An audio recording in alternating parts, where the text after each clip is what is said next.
mag-share lang ako sa inyo, no? Kasi ako may diabetic ako, so nag-try akong bumili ng barley sa Facebook.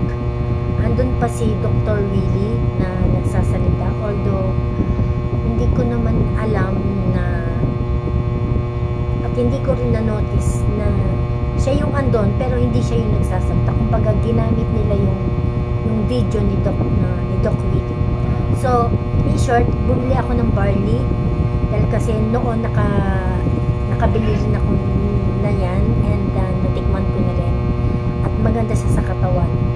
So ngayon, nung bumili ako sa barley, may 50% off sila sa Facebook. So ngayon, umorder ako. So ilang pieces to? 12 pieces I think.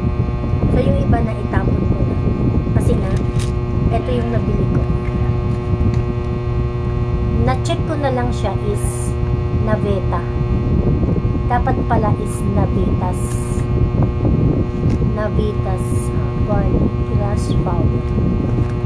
Pag binuksan nyo siya mga kageps, iba yung amoy niya. Hindi mo talaga siya maiinom, promise.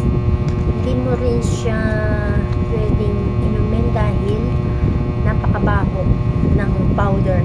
Hindi talaga siya okay as in. So ito yung pinili ko, 12 pieces to actually. Yung iba sa visit ko, tinapon ko na lang kasi it's almost 1,000 plus yung pagkakabili ko. So useless, nasayang lang yung pera ko. So yun lang, pag bibili kayo ng barley, i-check yung mabuti yung name. Ito, pag Naveta, huwag na kayong bumili. So dapat Navetas ang kanyang name talaga. Sayang lang, promise. Tapos yung ibang karton pa is UP siya. Please, tingnan nyo. Hindi ko pa yan nabuksan, pero tingnan nyo. So it's better siguro kung bibili tayo ng mga ganito is bago natin kunin sa rider, kung pwede yun, i-check muna, bubuksan muna yung box kung ano talaga yung laman, kung legit talaga o hindi.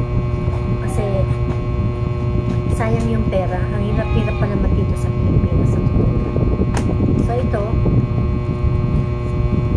itatapon na lang. So para ka nagtapon ng 1,000 plus na walang kwenta, diba?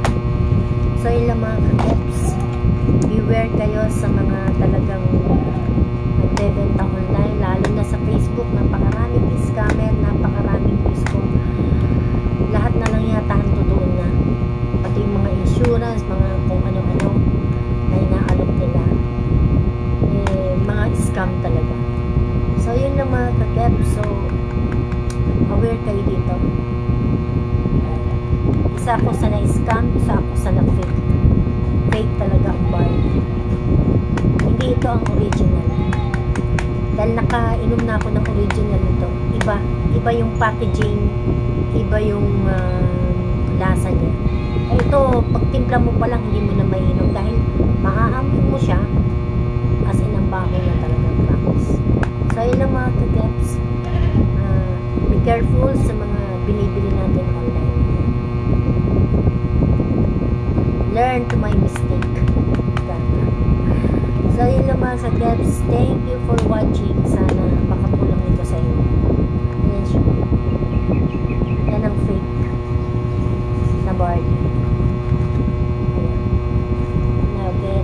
Navetas. Ito talaga ang fake mga kageps. So yun lang mga kageps. Thank you so much for watching. And sa mga kababayan ko, lalo na mga OFW, huwag niyo akong tularan na na-scam.